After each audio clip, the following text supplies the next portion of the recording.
train de me demander pourquoi tu as arrêté d'acclamer. J'étais en train de me demander pourquoi tu as arrêté d'acclamer.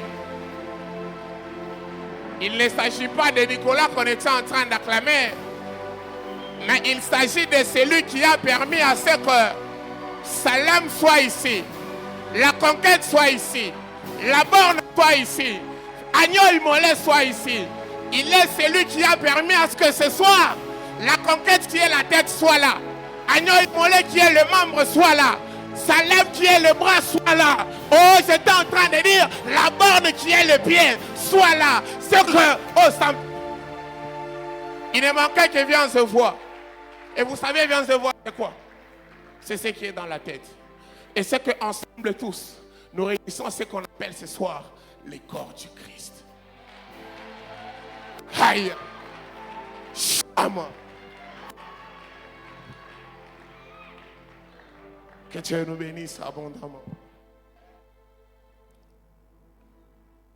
J'étais en train de dire que Dieu nous bénisse abondamment. Grande est ma joie de me retrouver devant une si grande assemblée. Et la chose que j'aime, c'est que ce soir, je ne suis pas devant les gens que je connais. Devant les gens que je suis habitué avec. Mais je suis devant les gens que Christ connaît, mais que je veux aussi connaître ce soir. Je tiens à dire merci à Dieu, puisqu'il est écrit, il est le maître des temps et des circonstances. C'est que lui savait qu'un certain 15, à 17h10, Nicolas Mukendi sera devant pour parler de sa part. Et je tiens aussi à dire merci à notre Père qui ne cesse jamais d'encourager la jeunesse. À chaque fois, il est là. Aujourd'hui, il a eu un empêchement. Mais nous croyons que là où il est en train de soutenir la jeunesse. Et je tiens aussi à dire merci au Sanctuaire présidentiel.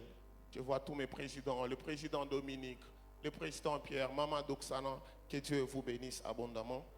Et je bénis aussi toutes les autres églises et les éminents intervenants qui sont passés avec moi. Je suis en train de voir mon frère Junior, ma sœur Jessica, le frère Gadi, ainsi que le frère Dieudonné. Que Dieu vous bénisse. Sachant que je m'appelle Nicolas Mukendi, je ne suis pas Jean-Baptiste. Lui, il était celui qui devait parler dans les déserts. Mais moi, en tant que Nicolas Mukendi, je suis fier ce soir parce que je suis en train de parler devant Christ. Ce que j'aime ce soir, c'est que Dieu est en train de se parler lui-même au travers de moi. Il est en train de s'écouter lui-même au travers de vous. Voilà pourquoi je suis en train de dire merci à ça. Sans plus tarder, j'aimerais que nous puissions aller droit au but. Tellement que la salle est calme, que Dieu nous bénisse vraiment. Nous avons notre grand thème qui est tiré du livre du Romains chapitre 8, le verset 19. Il est écrit: aussi la création attend d'elle avec un ardent désir la révélation des fils de Dieu. Je suis quelqu'un qui s'altère beaucoup plus sur les détails. J'aimerais qu'ensemble que nous puissions regarder la révélation des fils de Dieu.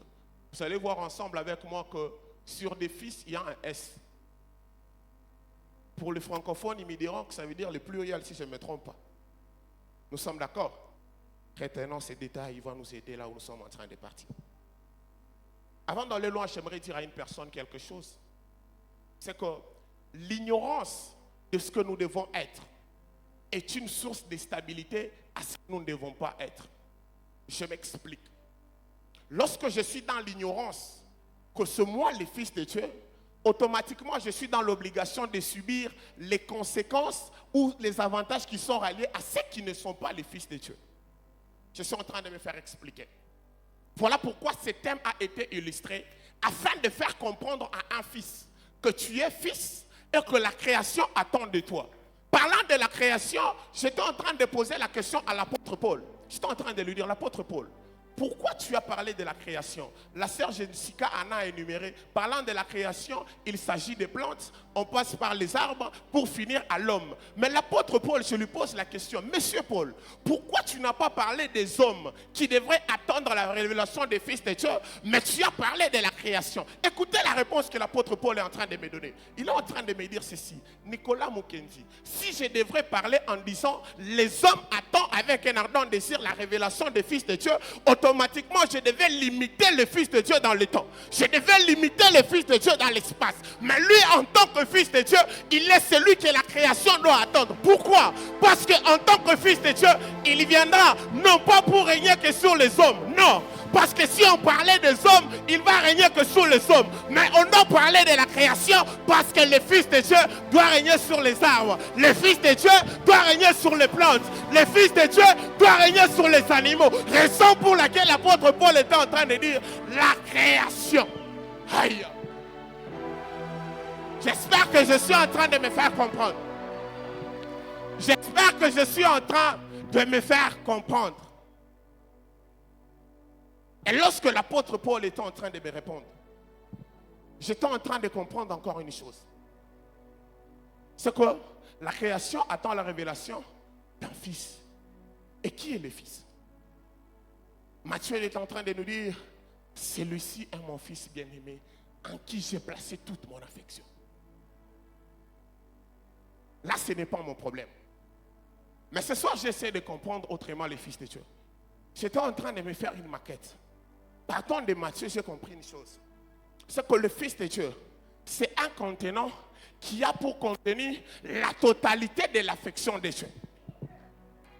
Et comme le Fils de Dieu est un contenant qui a pour contenir la totalité de l'affection de Dieu, c'est que Matthieu est venu avant Romain.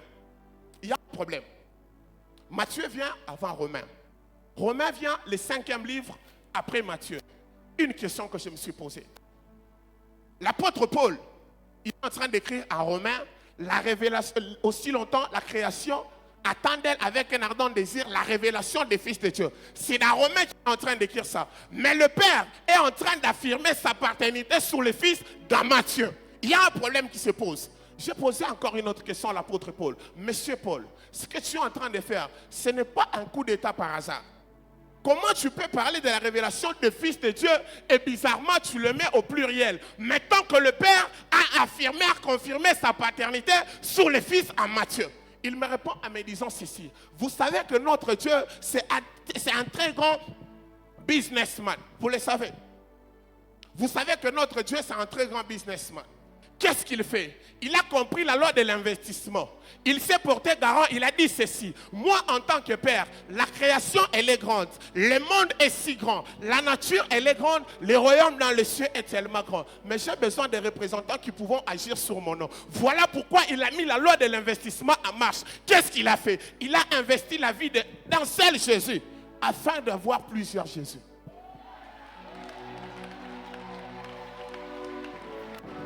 Dieu a compris une chose. Il s'est dit, en sacrifiant un Jésus, un certain 15 agneaux immolés, il y aura l'assemblement de plusieurs petits Jésus. Ce qui veut dire qu'en étant un petit Jésus, j'ai la capacité d'agir comme Jésus. Qu'est-ce qui se passe? Il nous dit, vous êtes la lumière du monde. Vous êtes le sel de la terre. Mais pendant que je suis en train de parler, quelqu'un est en train de me contredire dans la salle. Il s'est dit, frère, nous voulons pièce contre pièce. Toi, tu nous dis le sel du monde, la lumière du monde, ça, ce n'est pas notre problème. Mais notre problème, nous voulons les pièces palpables. Je donne raison à la personne. La personne me ramène en Deutéronome chapitre 19. La Bible est en train de dire, un fait est pris en compte que sur la présentation de 2 ou de 3 témoins. Nous sommes d'accord pour les lecteurs de la Bible. Qu'est-ce qui se passe? Donc cette personne veut pièce contre pièce. Nous voulons voir ensemble quelle est la personne qui a agi sous l'influence ou la personne qui a agi dans son état de fils et qui a influencé la nature. J'appelle ici présent à la barre Monsieur Josué. Il se présente devant moi. Il est juste là, Monsieur Josué. Je suis en train de lui poser la question. Monsieur Josué, dis-moi, par quel ordre as-tu agi afin de dire, soleil, arrête-toi sur Gabon.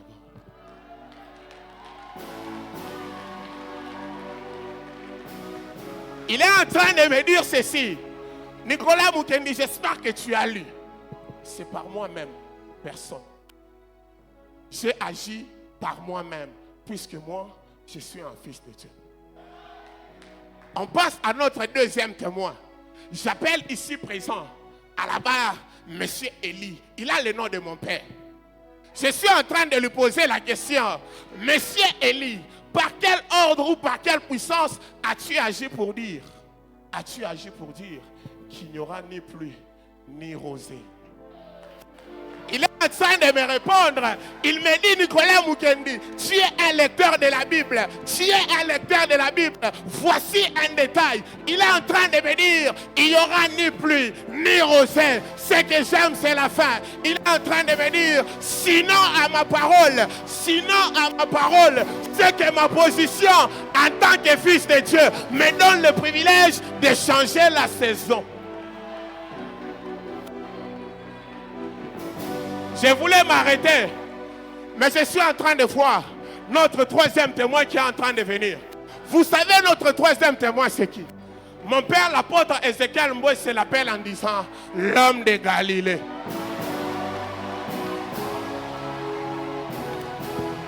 Le général de Capernaum, le ressuscité du troisième jour.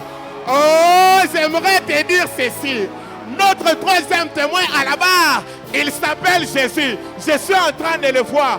Jésus face à un figuier. Il est en train de maudire les figuiers. Posons-nous la question de savoir, est-ce que le figuier était dans sa saison? Est-ce que le figuier était dans sa saison? Mais Christ l'a maudit.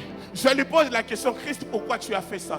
Il me dit, Nicolas Mukendi, ma position en tant que fils de Dieu me donne le privilège de décider comme je veux sur ces questions.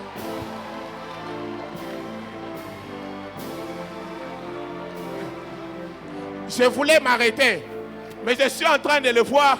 Il est en train de descendre au lac. Pendant qu'il est en train de descendre, il rencontre Simon. Il lui dit, Simon, jette ton filet. Simon lui dit quoi? Sur ta parole. Il y a des attitudes que j'aime là-bas. L'attitude de Jésus et l'attitude de Simon. Qu'est-ce qui se passe? Christ voulait faire comprendre à Simon quelque chose.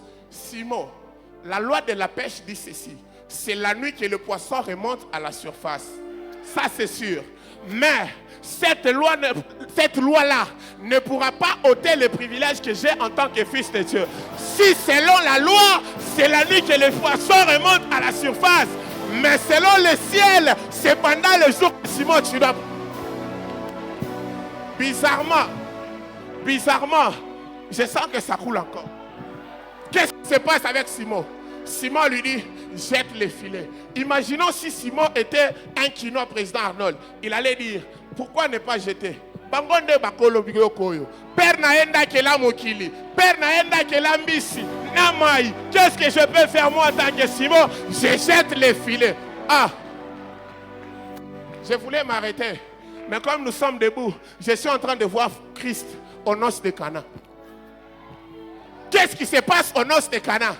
Christ atterrit en tant qu'un invité. Il atterrit comme un invité. Mais bizarrement, Marie lui dit, ils n'ont plus de vin.